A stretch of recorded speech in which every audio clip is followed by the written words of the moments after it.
Hi everyone, this is Dr. Jiaxin Shen from Hematology Department of Shantou University Medical College. In the previous session, we discussed functions and features of whole blood and its liquid portion termed plasma, where a complex mixture of molecules creates a suitable environment for whole blood to function properly. In this session, our learning objectives focus on red blood cells, also termed erythrocytes. You should be able to identify its unique structural features, explain the protein that makes it red, and dedicating it to the transport of respiratory gases like oxygen and carbon dioxide. Also, you are expected to be able to describe how a red blood cell undergoes changes as it matures, so you could understand how its special structure is modified step by step to finally fulfill its functions. But first of all, let's start with a hot topic of doping. You may have probably heard of this because some sport athletes secretly messed with their own blood so they could win illegally. Doping isn't like shooting steroids, but it is still cheating. But is it possible to treat or mistreat their own blood like it's some sort of drug? The secret is because your blood is incredibly powerful stuff, and its power rests largely on your erythrocytes. Erythrocytes are the most abundant type of foam element in your blood, accounting for nearly 45% of its volume. These powerful little cells have got a distinct biconcave shape, but no nucleus or organelle. Here, they create a great harmony between form and function. For one thing, that biconcave shape gives them a larger surface area that's ideal for gas exchange. It also makes them flexible and able to change shapes as they squeeze through tiny capillaries with diameters smaller than the cell itself. The main mission of erythrocytes is to keep your body fed with oxygen. Every time you take a breath, they pick up oxygen in your lungs and distribute it through your body, and then grab carbon dioxide and bring it back to the lungs where it can be exhaled. Erythrocytes are able to work so hard on this because if you don't count their water content, erythrocytes are 97% hemoglobin, a molecule that easily binds to and releases oxygen. Every hemoglobin molecule is really made of 8 different components.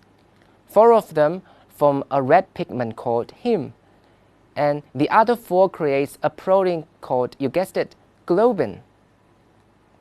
Each globin has its own personal ring-shaped heme molecule, and in the center of that heme is an iron atom. It is that iron in the center of the heme that makes our blood red. Each ion can bind with one whole oxygen molecule, and that oxygen really adds up.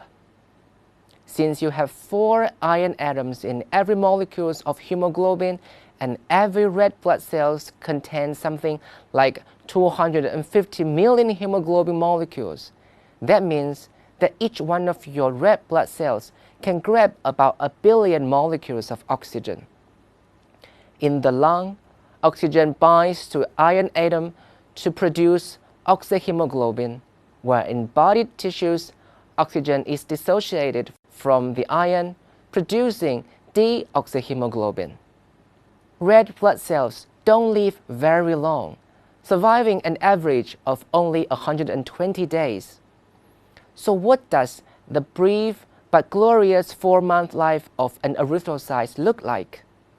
Well, remember when I said that a mature red blood cell doesn't have a nucleus? But actually, erythrocytes do start off with a nucleus and DNA.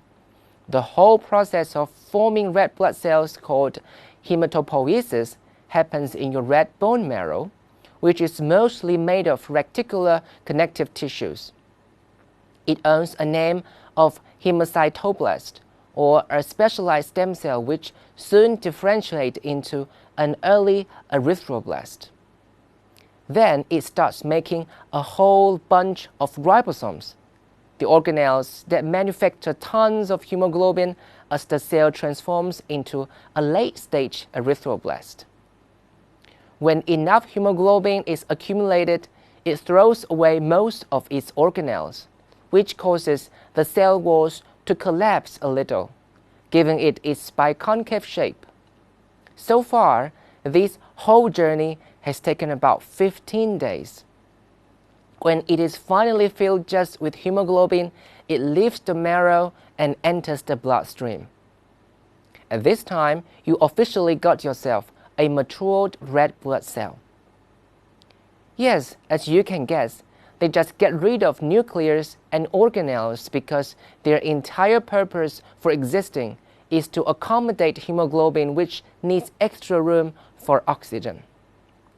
So, how to maintain our erythrocytes in a suitable level? First of all, adequate raw materials should be guaranteed.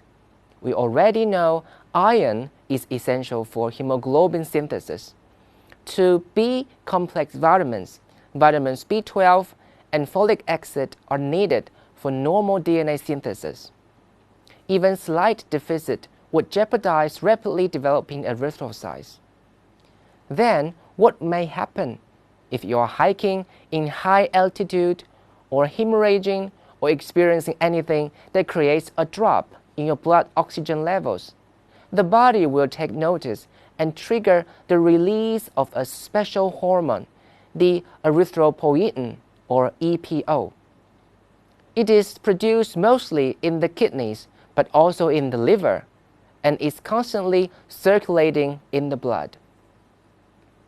EPO stimulates your red bone marrow to pump out more red blood cells to carry around more oxygen. The male sex hormone testosterone also enhances the kidney's production of EPO. This may be at least partially responsible for the higher RBC counts and hemoglobin levels seen in males. As you can call, to inject natural or synthetic EPO hormone is one of the common techniques to dope your blood.